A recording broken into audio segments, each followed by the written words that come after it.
साथियों, कुष्ठ रोग एक व्यक्ति से दूसरे व्यक्ति में फैलने वाला एक रोग है और वो ही व्यक्ति इसको फैलाते हैं जिन्होंने उपचार ना लिया हो और कुष्ठ रोग से संक्रमित हो। आप लोग बहुत डर जाते हैं जब किसी आपके परिवार में सदस्य में कोई कुष्ठ रोग से पीड़ित होता है या फिर कोई भी नया केस निकल जाता है, या फिर कह सकते हैं आपका कोई क्लोजेस्ट पर्सन हो और उसको कुष्ठ रोग साबित हो जाता है और उसको कुष्ठ रोग के लक्षण हो जाते हैं और वो उपचार करने लगता है, लेकिन आपको मन में हमेशा ये डाउट रहता है कि हमारे ये तो बहुत क्लोजेस्ट पर्सन था और इससे हमको भी कुष्ठ रोग हो गया होगा, अब मैं क्या करूं इसके लिए। एक बात मैं आपको बताऊं, कुष्ठ रोग क्रोनिक एक्सपोजर से होता है। क्रोनिक एक्सपोजर मींस क्या होता है, अगर कोई भी पर्सन कुष्ठ रोग से ग्रसित था और हम उसके बार बार कांटेक्ट में रहे हैं तो उस कंडीशन में हमको लॉन्ग समय तक एक्सपोजर रहा है उस बीमारी का, तो हम कहीं ना कहीं समझ सकते हैं हमको होने की प्रबल संभावनाएं होती हैं। लेकिन ये 3 से 5% ही इसका ट्रांसमिशन होता है, संचरण होता है और उन व्यक्तियों में होता है जिनका इम्यून सिस्टम या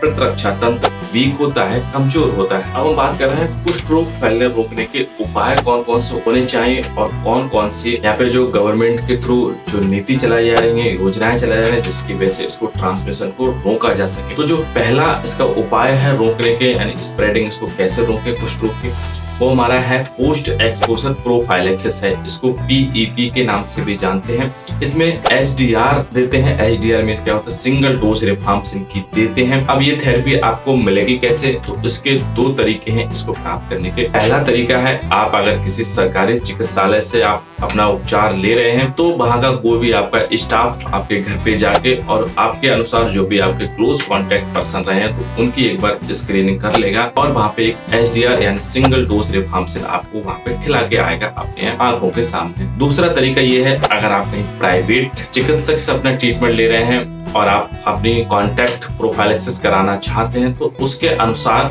जो भी आपके कॉन्टैक्ट्स हैं तो उससे वहां पे अपनी डोज प्रिस्क्रिप्शन करवा लें। तो उस कंडीशन में या फिर उसको वहां पे ले जाके उनको जो भी सस्पेक्टेड पर्सन है या फिर जो भी आपको क्लोज कांटेक्ट पर्सन है तो एक बार उनको वहां पे एग्जामिन करा के उनको ये थेरेपी एडवाइस करवा। ठीक है, इससे आपको होगा क्या, इससे HDR से सिंगल डोज रिफाम्पिसिन से 99% माइक्रोबैक्टीरियम लेप्री का इन्फेक्शन खत्म हो जाता है और दूसरा 60% ट्रांसमिशन इसका रुक जाता है। ठीक है, तो HDR थेरेपी बहुत इफेक्टिव थेरेपी है। अगर आपके क्लोज कांटेक्ट में कोई पर्सन रहा हो तो ये थेरेपी आप अवश्य लें। साथियों, एक और यहाँ पे बात आपको हमेशा याद रखनी है, अगर आप कुष्ठ रोग पीड़ित आपके परिवार में है या फिर क्लोज कांटेक्ट में है तो यह बीमारी का संक्रमण काल यानी इंक्यूबेशन पीरियड बहुत लॉन्ग होता है, यानी 5 से 7 साल के बीच में होता है। इंक्यूबेशन पीरियड क्या होता है, अगर बीमारी का संक्रमण हमारी बॉडी में आ गया है तो उसके लक्षण सामान्यतः 5 साल से 7 साल के बीच में दिखाई दे सकते हैं, तो इसको इंक्यूबेशन पीरियड कह सकते हैं। लेकिन हमेशा एक बात याद रखो, अगर आप क्लोज कांटेक्ट पर्सन के रहे हो, किसी के उपचार चल रहा हो या फिर जिन्होंने उपचार लिया है, तो आप 3 से 5 माह पे अपने शरीर को जरूर एग्जामिन करते रहें, क्योंकि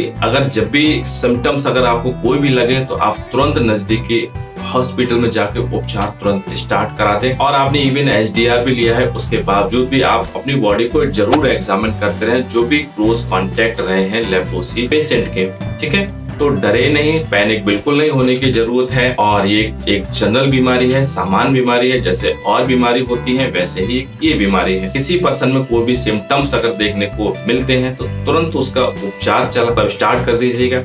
बीमारी 100% क्योर हो जाती है, बशर्ते आप जल्दी इसका उपचार प्रारंभ कर दें। ठीक है, तो ये छोटी सी इन्फॉर्मेशन थी, आप तक पहुंची होगी तो चैनल जरूर सब्सक्राइब कर लें, नहीं किया है तो शेयर भी कर दें इसको। ओवरऑल वॉच करने के लिए थैंक यू।